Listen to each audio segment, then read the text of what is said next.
Hello, everyone, and welcome to today's program titled Creating a Culture of Clinical Excellence, presented by MedHost and hosted by Health Leaders Media. My name is Jeff Connick, and I will be your MC for today's event. Our program will be 60 minutes in length. The first portion of the program is a presentation, followed by a question and answer session. Today's program is being recorded. Before we get started, I'd like to take a moment to review the web conference platform. First, to ensure that you can see all of the content for the event, please make sure you maximize your event window. Second, be sure to adjust your computer volume settings and/or PC speakers for optimal sound quality. Third, at the bottom of your console are multiple widgets you can use. To submit a question during the program, click on the Q&A widget. It may already be open and appear on the left side of your screen. You may submit questions at any time during the presentation. However, please note that it is likely that your questions will not be answered until the Q&A portion of the program at the end. Should you experience any technical difficulties during today's program and need assistance, please click on the Help widget, which has a question mark icon and covers common technical issues. We are very excited to offer you this free educational opportunity today by MedHost, and now I would like to introduce the speakers for our program. First will be the moderator of today's program, Gary C., Principal Advisor at Bright Work Advisory, LLC. Next is Michael Archuleta, Director of Information Technology at Mount San Rafael Hospital.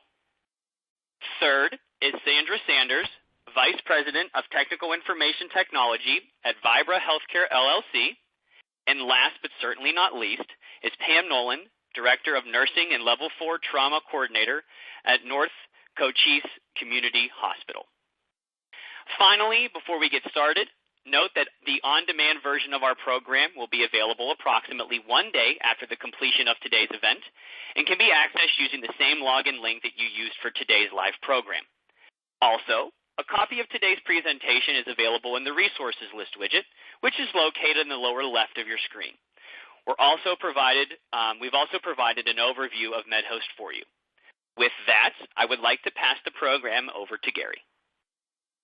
Thank you very much, Jeff, and hello, everyone. To begin today's presentation, let's first define what we mean by clinical excellence.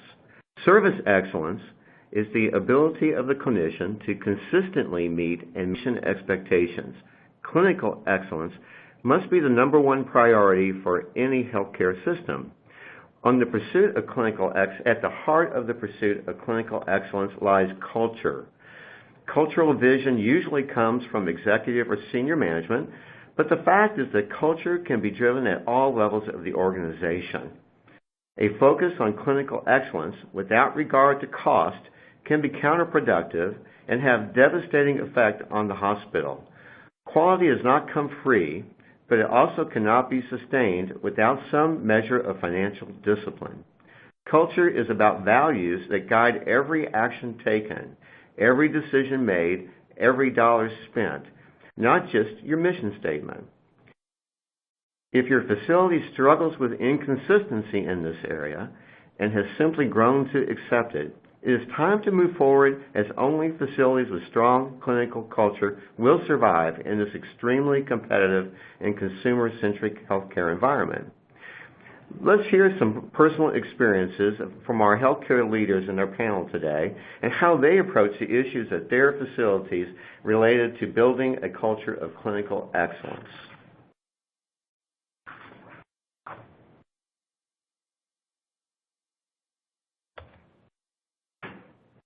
We're advancing the slide. Pam, I'll start with you. How are new clinicians, nurses, pharmacy techs, therapists, and others introduced to expectations and standards at your facility? During our onboarding process, we complete education for patient charting. We also include what our expectations are for their charting and for their interactions with our patients. This is all completed. During that time, we look at what the reports are that come out of that, and then we share all that information with the staff also. Very, very good. Well, thank you, Pam. Michael, what do you all do at Mount St. Raphael? Yeah, thank you, Gary. So we've kind of come up with the TECH program, which basically stands for Technology Enhancement Class. We introduce our new staff members into our training environment. We also basically review expectations and standards according to specific departments. On top of those standards, we basically review, of course, cybersecurity. We review documentation expectations for our clinical informatics classes, just to kind of enhance the overall understanding towards our nursing staff and our physicians that are coming in. And then, of course, anything that's designated for additional staff member, like our registering clerks, etc., they basically receive hands-on training into our training environment. Thank you, Michael.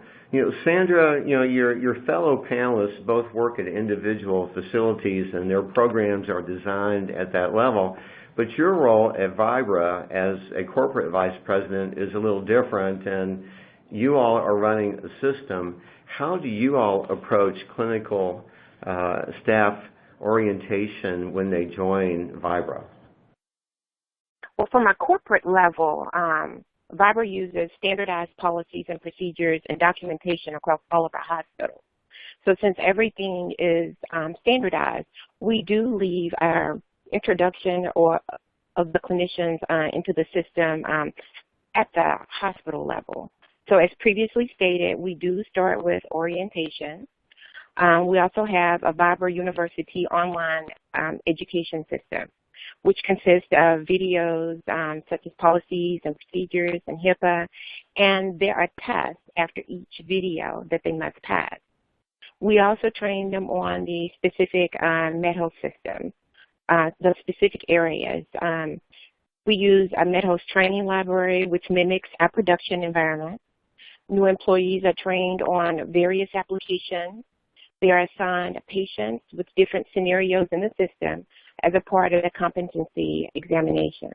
We also utilize process maps, which map the workflow for the new employees in the EMR from admitting to discharging a patient.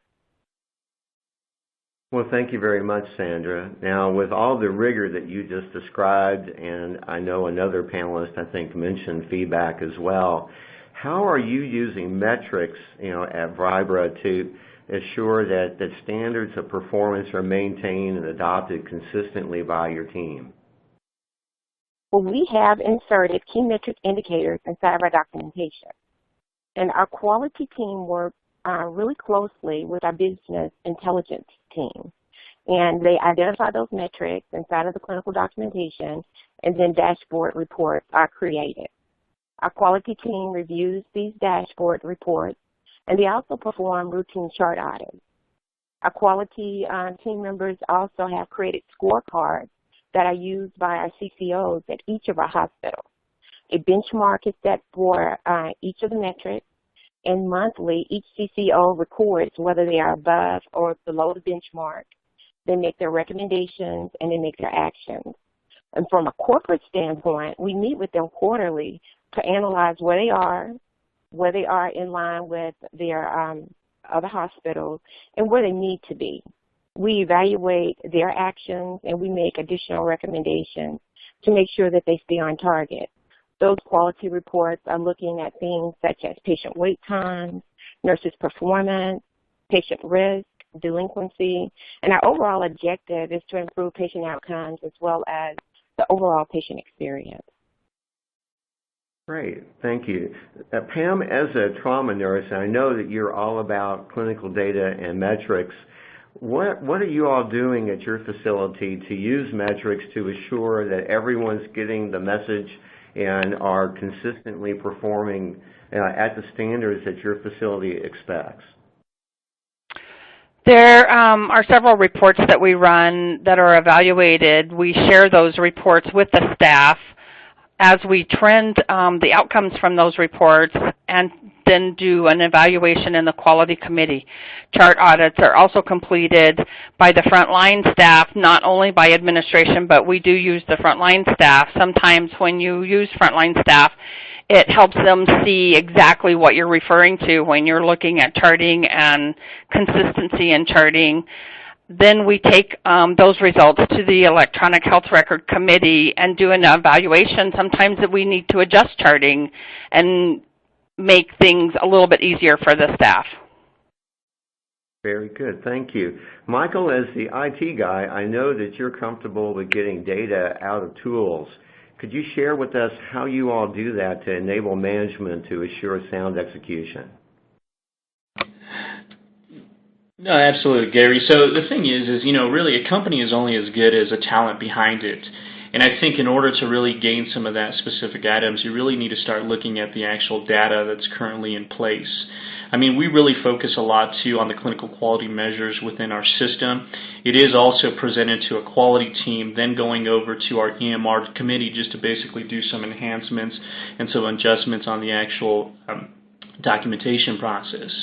It's really all about, what I like to call pipe improvement in patient experience, because we try focusing on the quality of work, employee efficiency. We basically start implementing training programs, and we try to create actual individual goals, which has been pretty successful here at Mount San Rafael. Well, very good. Thank you. So we all know the software tools can be configured with content and with decisions that support and require clinical staff to conform to particular expectations and practices. Michael, how do you all configure software tools to support adoption and consistent, reliable performance, from your nurses and technical staff?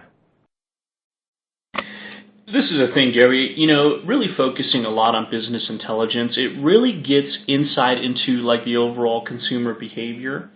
It improves visibility of what we're basically doing all of this data that we're creating. It turns data into actionable information, which is very, very important. And it also improves efficiency. I think now that our clinical staff really understand the importance of leveraging technology to enhance patient care, patient safety, and the patient experience, which basically really focuses a lot on our overall performance and accountability that we basically bring to our staff members too. So really having that visualization of what we've been able to do to kind of mine that information has been really beneficial to show our members, look, ladies and gentlemen, this is what we're doing, this is what we need to improve, and really telling them why we're wanting to improve so they can have that understanding, which is key. Well, thank you, Michael. Now, as a former CIO, one of the things that I experienced was a lot of pushback from doctors and nurses about tool-based rigor, screens that require particular data elements or configurations that made people fill out certain forms and things in a particular way. Pam, not to pick on nurses, but I know you are a nurse, and a lot of times nurses don't like to do data entry, and they push back on things. And yet, as Michael said, we can use the software to require, specific behaviors and data collection and process execution, from our clinical teams around things like medication administration. How do you balance the opportunity to discipline the practitioners with software configuration and rules and requirements, while at the same time not making it so hard that they get frustrated and won't do the job? I think one of the first things you have to do is make sure that the expectations for the charting are clear. Nurses have a tendency to want to know the why. And so when you're looking at documentation standards, the communication with nurses and the providers, clarifying what the charting is and why you have the hard stops in there, why the data has to be driven, and to ensure that the quality comes out of the charting that is done. Once you let the staff know the why and why you're requiring the charting, then it all comes into play. So your point is that if clinicians understand that it's not just about compliance or it's not just about billing or some other things, it's actually about quality of care, then you can connect the requirement to their personal commitment, for being a caregiver and what brought them in the first place. Yes. Excellent. As you're doing that, you just want to make sure that that in the why you're telling them what the requirements are, what the regulations are, what the core measures are. When they understand all of the pieces to it, then the charting falls into place. Now, Sandra, at Vibra, one of your challenges, as you mentioned a moment ago, is to assure a common, consistent level of quality and standard of execution across a pretty large system. So how do you all balance the opportunity to inflict discipline through the tool with the necessity of being productive and being effective and engaging the clinical staff? Yes, as you mentioned, yes, everything is standardized, and you would think since everything is standardized and we're basically just looking at one set of documentation, for the clinicians to fill out, that it would be pretty easy. And we have found that over time it is not that easy, and even just having standard documentation, there are a lot of configurations that we have to employ in the system just to make sure that everyone is consistent. So with the MedHost system, they do make it easy when we are looking at the documentation. There are certain questions that we can flag as far as the documentation to know that, let the nurse know that this is a critical response, this needs to be answered. And fortunately, they can't go any further or sign the documentation unless it is answered. And we do have certain things for the order stats for the providers. There are preferences that we can load to make sure that for every patient, certain orders are being implemented and ordered for the patient.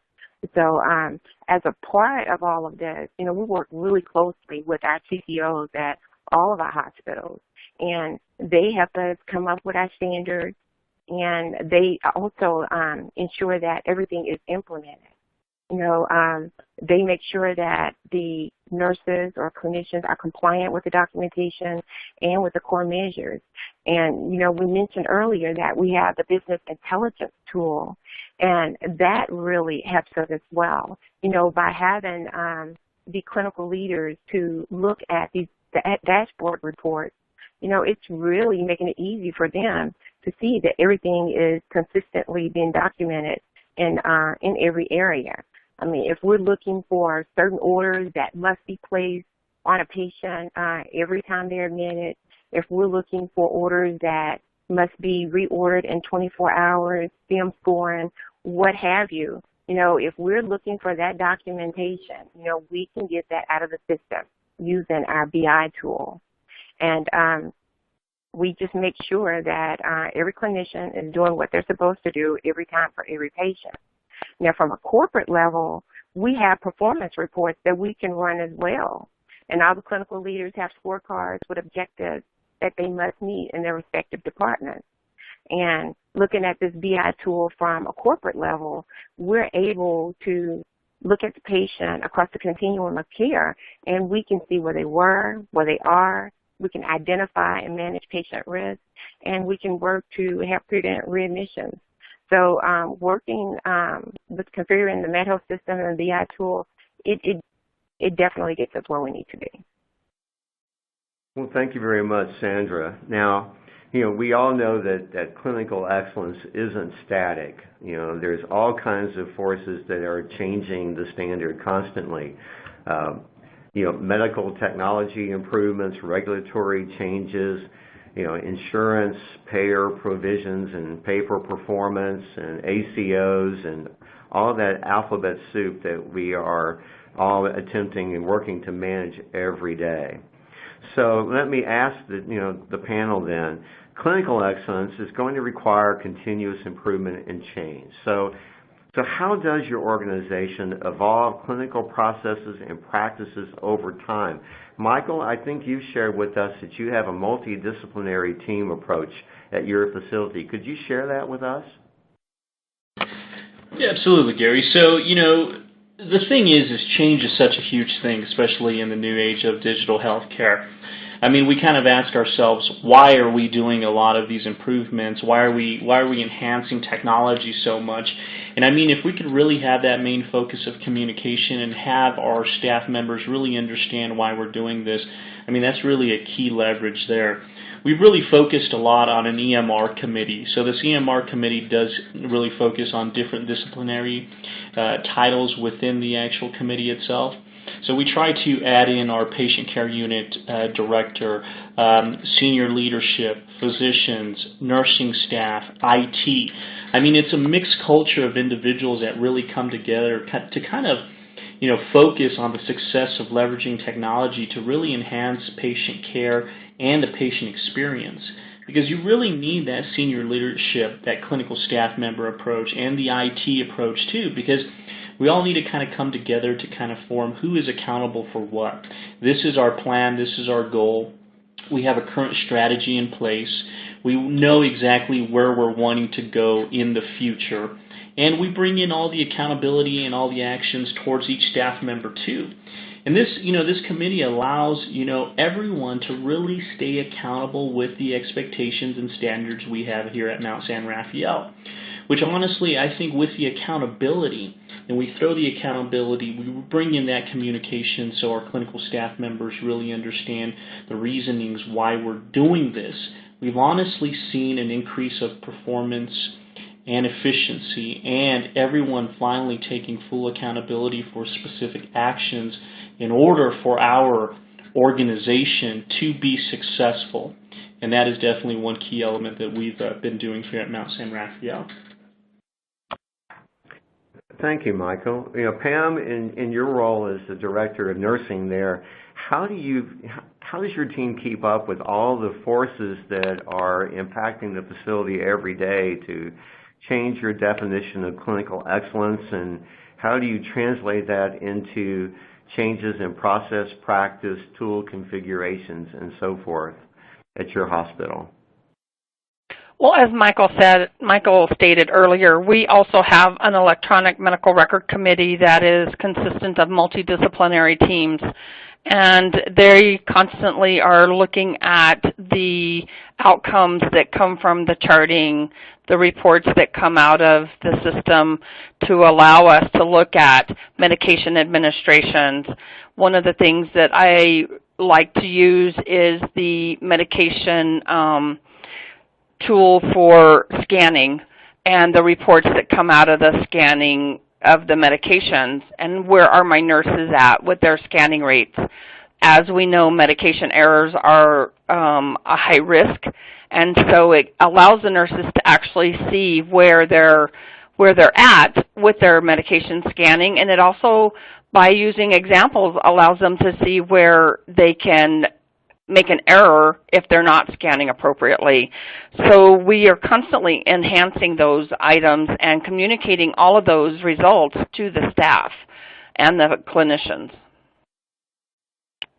Well, Pam, thank you very much. Now, one of the things I heard you talk a lot about there was feedback, the importance of feedback.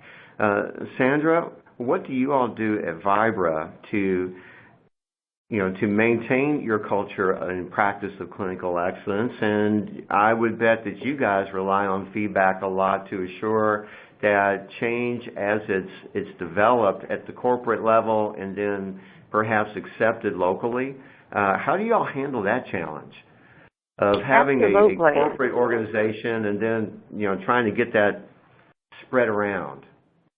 So across Vibra hospitals, the IT department has developed 2 EMR committees. We have one for our rehab hospitals and one for our LTAC hospitals.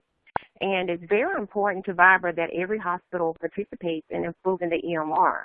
Therefore, these committees consist of clinical leaders from each of our hospitals And as policies and procedures change as dictated by regulatory requirements or just basically to improve the EMR, these committees at the hospital level are responsible for these changes. Together, we will have webinars, we'll have conferences, and we look at the data in the EMR. We draft the changes and implement them in our test environment. We vote on the changes, we accept them, we prepare to implement them. We create documentation, we hold webinars to train our clinical educators, and we also use this opportunity to get feedback from our clinical educators, just in case we miss something in the EMR committee. You know, our educators are very vocal, so if they give us feedback and if it's valid, then if we have to change something, then it goes back to the EMR committee, and we make the necessary changes. After it is completely in the hands of the clinicians, the hospital staff is trained. And after the staff is trained, we schedule a date and time to turn on the changes in our production environment. Like one of the initiatives that we're working on right now is the IRF PI changes that we must implement for our rehab hospitals. And we've actually followed that same process, and we have to go live with this initiative on October 1st, and we're definitely ready for it. And as far as like upgrades to the software, we take some of the same processes. The IT team will develop documentation. We will schedule numerous trainings so that clinicians at each of our hospitals can sign in to the webinar and see what's going on, you know, what is changing in MedHost. And after everybody is trained, after we've held all of the sessions, then we schedule a date and time to implement the upgrade as well. So we try to make sure that everybody participates. We don't want them to always think that this is a corporate decision, it's coming down from corporate, and we have to do it. We like everybody to participate and let them know that they are a part of this change, their ideas and their opinions matter.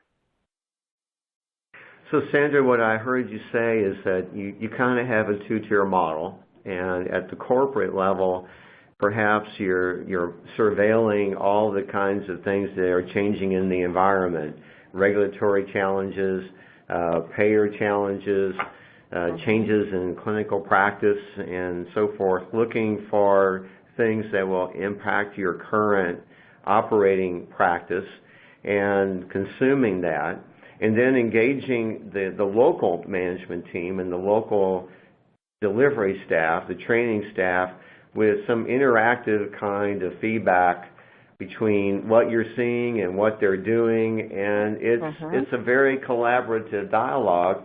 But when the program is revised, ideally everybody gets it, the people who designed it and the people who are delivering it and the people who will use it. And you know, so there's a model in place to facilitate acceptance. Did I get you right? Absolutely. Awesome. Now, I think, you know, Pam, that's the kind of model that you're using at your facility as well, that you have feedback loops and dialogue, and that you're listening, not just telling, when it comes to tool configuration and standard operating practice and workflow. And so it's a model of continuous feedback and constant change. I think I heard you make the same comment earlier. Yes, you did.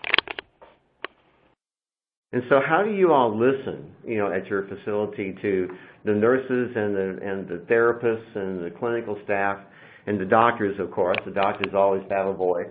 You know, how do you listen to them when you're contemplating a change to practice?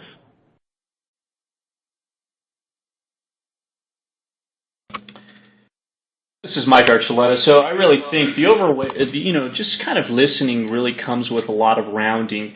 I really tried focusing a lot on our overall clinical staff to kind of determine what they're actually doing, to see if there's any type of issues they're having with the documentation system.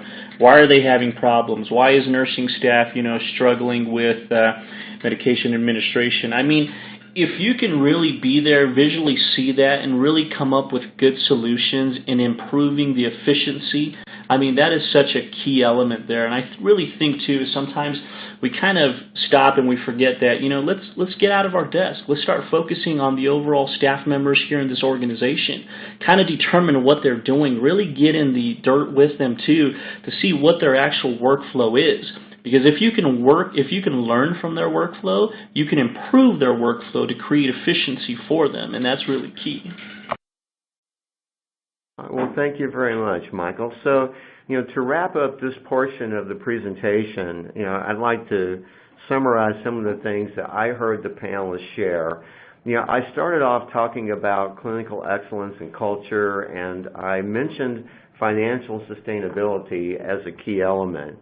We heard our panelists, mention a number of times that sound clinical execution also is efficient, and efficiency, of course, helps us with financial performance and sustainability. And we all know, as I think a good nun once said, if there's no money, there's no mission. And so one of the things that can be difficult for clinically oriented staff to recognize is that the financial performance of the organization they're a part of is really, really important and is part of the opportunity to sustain clinical excellence and provide that to the communities that everyone is committed to.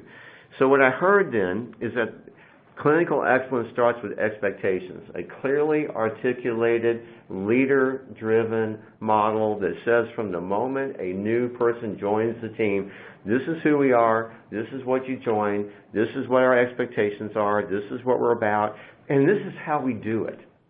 That's the second level, is that there are standards and there is training, and there is tool rigor, that helps every individual member of the team to play their role in a consistent, effective, reliable, predictable way that is always consistent with sound execution and the highest standards. And having all that, having expectations, having standards, having training that communicates expectations and standards, having a tool environment that reinforces and reflects those standards in a consistent way, you have to have accountability, as was mentioned by one of our panelists. And in order to get that, you have to have feedback, and the feedback has to be objective, and it has to be basically metric-driven. It has to be metric-driven at a personal level.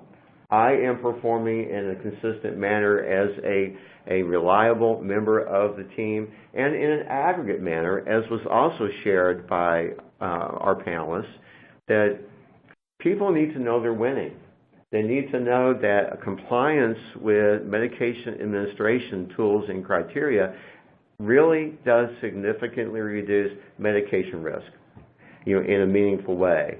That falls are reduced and all those things happen. So that's where we are. And then finally, we acknowledge that clinical excellence is not a destination. It's not a stable kind of a capability. It is dynamic. It is continuously changing and evolving, and every institution has to be actively looking at all the different forces that are impacting our healthcare providers today, to keep up with what is excellence and how are we changing our practice and our expectations to deliver that continually evolving definition of excellence as standards go up and things change on us every single day. So with that, we're going to turn the session over now.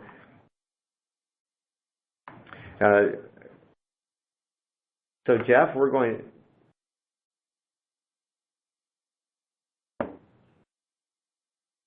So while audiences are writing in their questions, let me start with a question for our speakers and ask them about, how we are doing some things. So, what was the most critical piece of executing clinical excellence in your onboarding process, Pam? We just had to set up the standards. We had to, as we're doing the onboarding, we started to where we make sure that the staff is educated and trained on the system, regardless if they're using Enterprise or EDIS.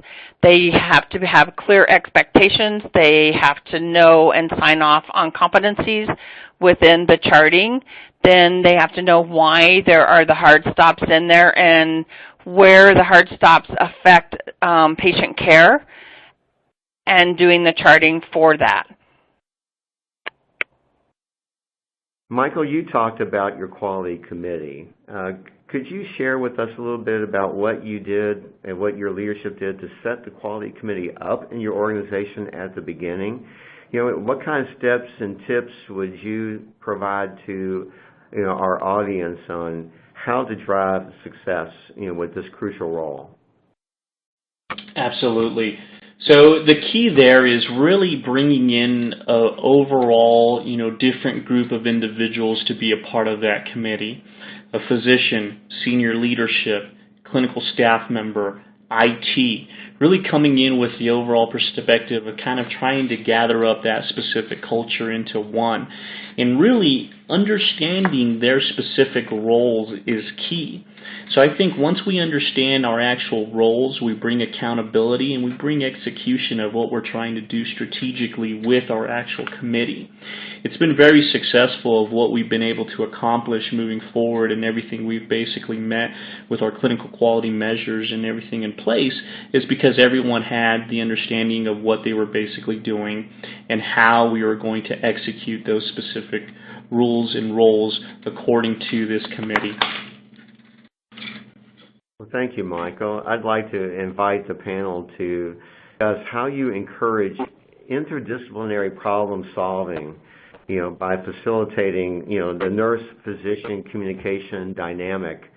And Sandra, I'd like your thoughts on that one first.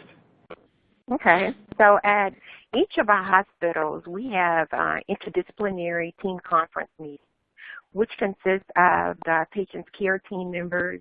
So definitely you have the nurse, you have the provider, as well as all of the other disciplines.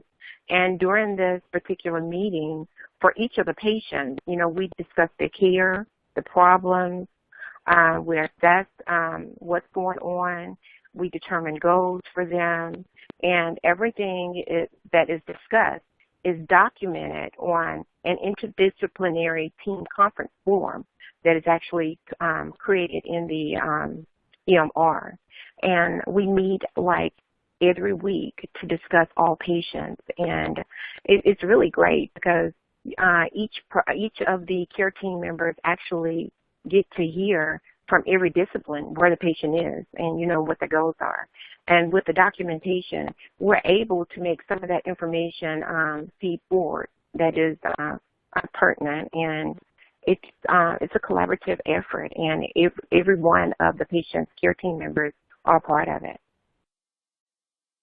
Sometimes in an interdisciplinary setting, it's hard for some of the players to feel comfortable with speaking up and sharing their point of view, especially if they're disagreeing with certain other kinds of players. So maybe it's hard for a nurse to tell a doctor that they don't agree with them.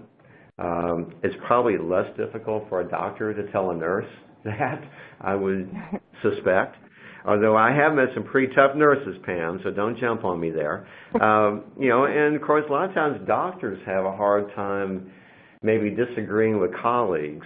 How do you open up a dialogue of players who may not view themselves initially as peers and be comfortable with a really meaningful conversation that gets down to some, let's face it, some really difficult, sensitive problems, because at the end of the day, those are the things that are in the way, right? Things that are difficult to talk about.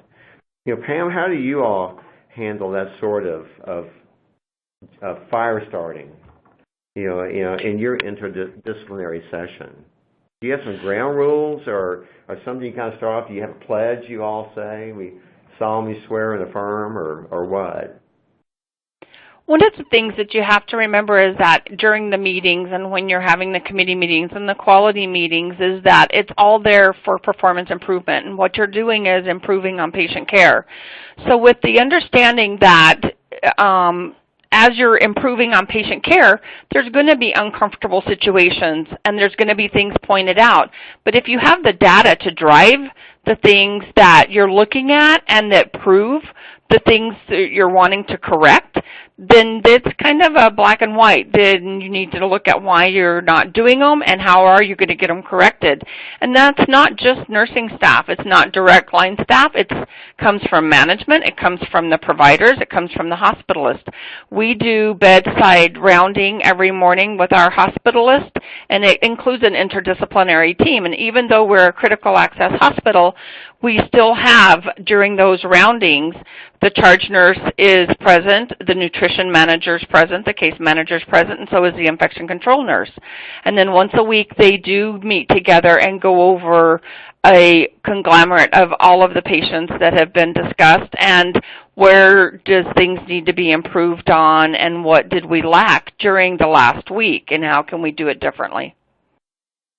Very good. Thank you very much. I appreciate that. Jeff, I believe we are ready to open up the session to questions from the audience.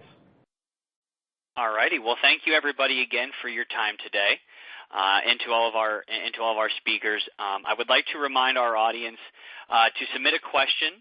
You simply just need to click on the Q&A widget at the bottom of your screen. Again, it may be open already and appear on the left side, but if not, again, it is a red icon at the bottom of your screen. Again, please note that your questions will remain anonymous and will not be viewable by other audience members. And so I'd like to start off a question that I think I'm going to pose to Sandra, and then Sandra, if anybody else, feel free to weigh in. With all the available outcomes, results, reports, et cetera, how do you balance the review of reports with taking action? And then how do you avoid allowing physicians and leaders to get addicted to data and consequently not making meaningful change? Well, with all of the outcomes reports that we have different committees at the corporate level that are responsible for each of the different types of reports. Like we have a team of nurses that are actually looking at the nurse documentation. We do have HIM involved. We have quality, case management. So we don't have like just one area looking at a large portion of reports. So they are actually distributed. Now, as far as the physicians and them not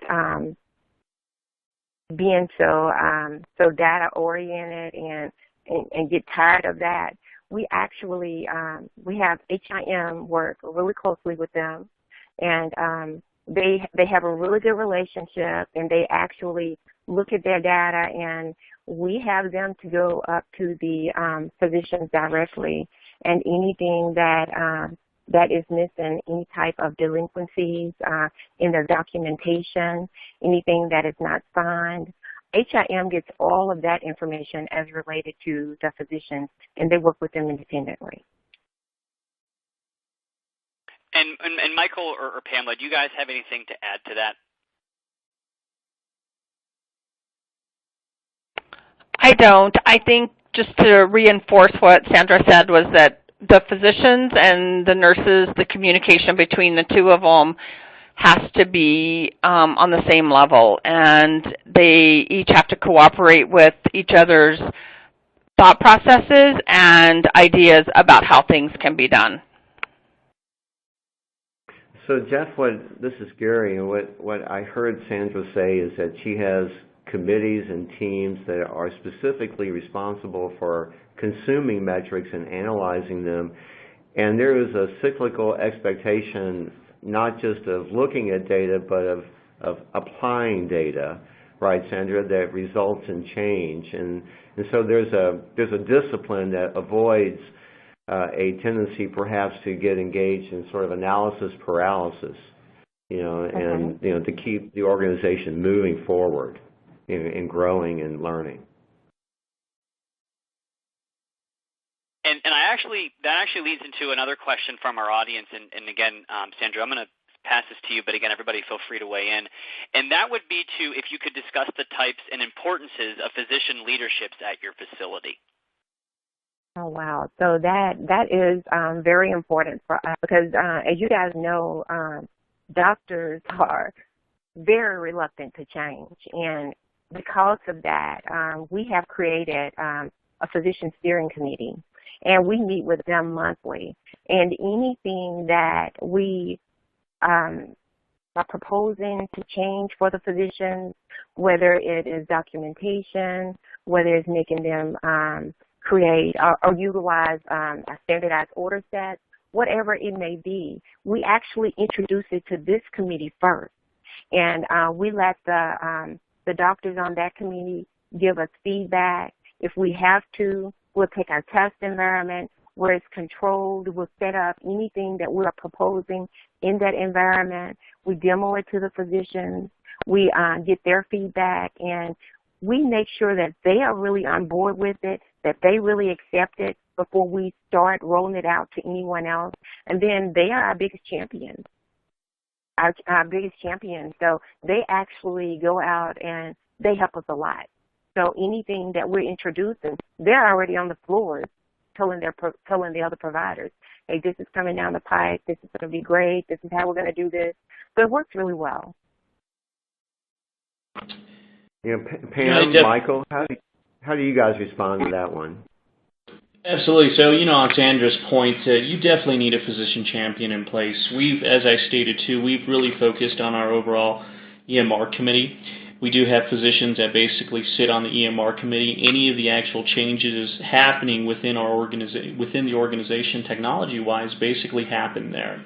And we focus a lot on the actual new enhancements of documentation. So everything is presented to our physician champions. And the beauty about this, too, is we've really had a lot of good intake from our docs, from our clinicians, because now these individuals are kind of showing the clinicians this is why we're doing it, and them really understanding the new enhancements and the new processes, because what we're trying to do is improve patient care and up patient experience is definitely key.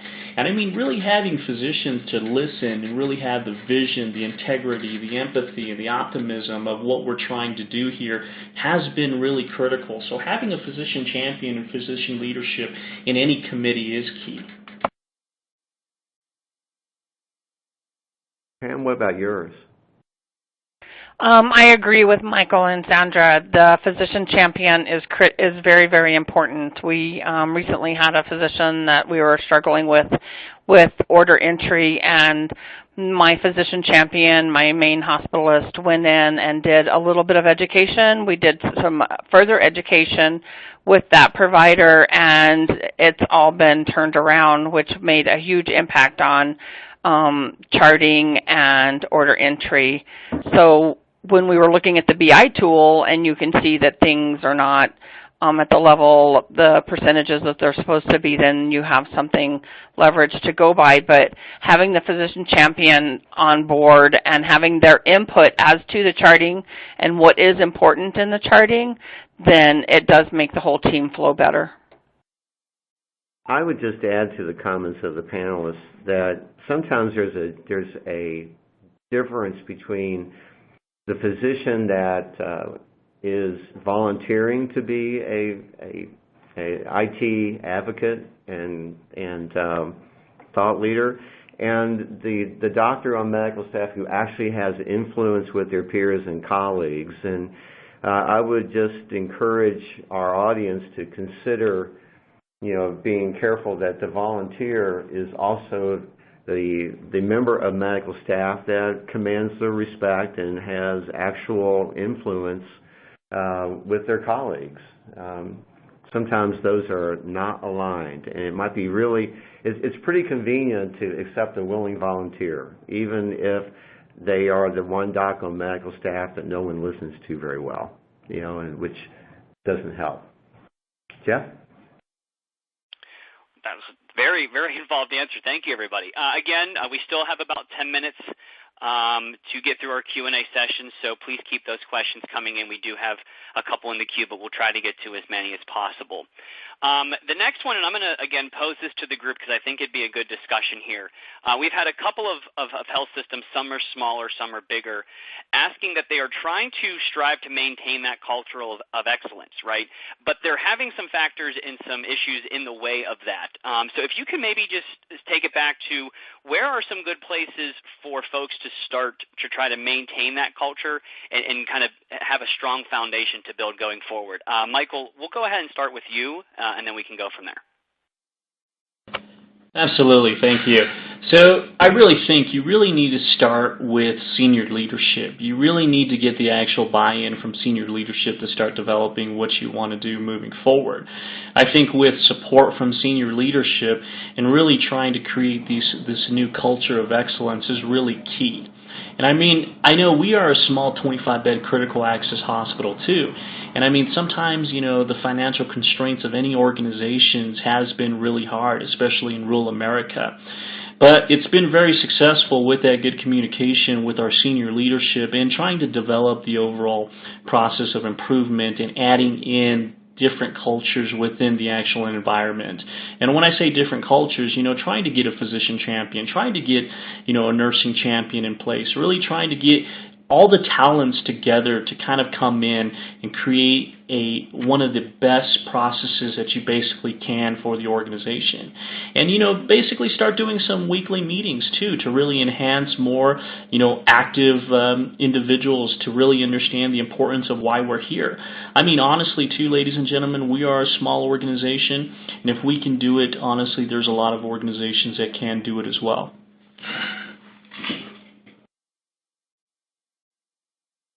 Sandra, let's pass that down to you. Okay, and I do agree with Michael.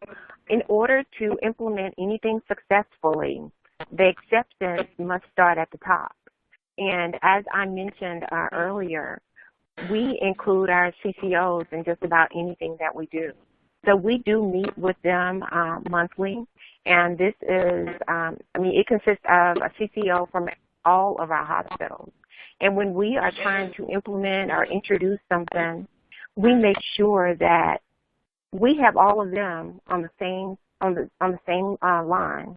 We talk to them. So if there's any negativity or any feedback that we really don't want the other people at the hospital to hear, we talk it out right there on the phone with their peers. And then as we're talking it out, and if they have feedback, if we decide, okay, this is warranted, maybe we should do this, well, they're sitting there on the phones with their peers. So we vote on it while they are amongst their peers. And at this point, they have become in agreement with whatever it is that we're trying to change. And then when we do implement it, then they're one of our biggest advocates. So, and when it comes to training and finally implementing it at the hospital level, then we've already gotten acceptance at the top. And everybody has really good attitudes when we start training them. So as Michael said, acceptance starts at the top. And if you can't get it there, then it's going to go downhill. Pamela, anything else to add to that? I don't know that I could add a whole lot from what Michael and Sandra said, because I do believe, and we have recently we went ahead and revamped our quality and had a huge meeting with all of the managers and decided then that it all starts with the managers and at the top. Okay, perfect. And Gary, I've posed it to everybody else, so I'll pose that to you. Anything that you'd like to add in there? Yeah, I just one summary comment. Everybody's got barriers, and everyone has limitations, and there's always reasons not to accomplish things. And I think each of our panelists has talked about a can-do, we will do kind of a spirit, in their facility that just does not accept that there isn't a solution that is practical and viable, for the problem that's being confronted. So at the end of the day, there has to really be a sense of determination on the part of all the players, to be willing to test boundaries and test assumptions about barriers and make certain that the things that they think they know about a particular issue or challenge are in fact true, and that they're not something that can be resolved if you push an envelope and ask a question and don't make an assumption that the response is going to be no. Perfect. I think we have time for probably one more. Again, this is going to be post to the group, and I think we'll start with Pamela this time. And so the question from the audience is, what was the biggest aha moment or surprise as you worked through making the decision on defining your metrics and sharing these results? When you see the results of it, when you see staff that tells you that it worked, that the changes, and that they appreciated you listening to them. We talked about making sure that how does the staff know that, how do we listen to the staff, and making those changes and making new implementation of things is one of the things that makes it really nice to see that the things that you put in place and the changes that you made did make an impact. Michael? And to add to that too, I really, as I stated too, it really gets good insight of the overall behaviors of what's going on within the system too. I mean, improving visibility and turning data into actionable information is really key. Because I really think if you could gather all that data and really show your staff, look, ladies and gentlemen, this is what's happening here. This is what we're doing not so good, and this is what we're doing excellent. Amelia, if you can really present that, you really start creating some efficiency for organizations. Start seeing some huge improvements of efficiency too. Sandra? Yes, and just to add on what they said, I mean, just sharing the data with them, it really motivates the clinician to do better. And they actually look forward to looking at those reports to see where they fall. And that has been at a corporate level to see where they fall among our other hospitals as well. Perfect. And then, Gary, I'd like to pass it to you for just a final comment on not only maybe this question, but just the overarching topic of the program today, if you can kind of wrap some things up before we end the program today. All right, thank you very much. And just to comment on the last question, I think that one of the things that struck me about leading change in hospitals is the underlying expectation of failure that many, many people bring to a change project or effort, that it's not going to happen. There's a lot of cynicism and pessimism.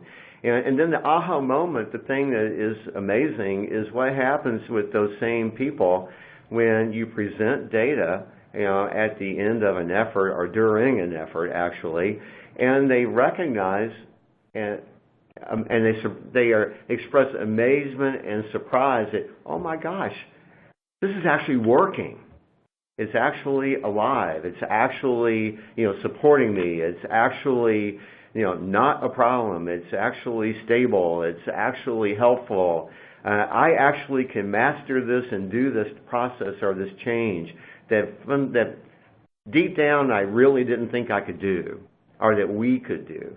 And that speaks to a real leadership challenge I'd like to invite the audience to think about, that we all face this issue with clinical excellence, right, that it's not achievable for a variety of reasons, because we're small, because we're big, because we're multi-facility, because doctors won't talk to each other or listen, or nurses will not adopt change or adopt tools and won't conform. As Pam said, the key to engaging clinical folks and to get their enthusiastic compliance is to make certain that we're packaging our what and our how with an awful lot of why.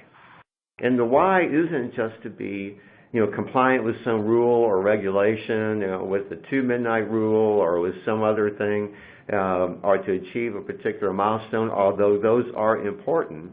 It's ultimately to be delivering on the commitment that we made when we signed up to be nurses and doctors and everything else to take care of people.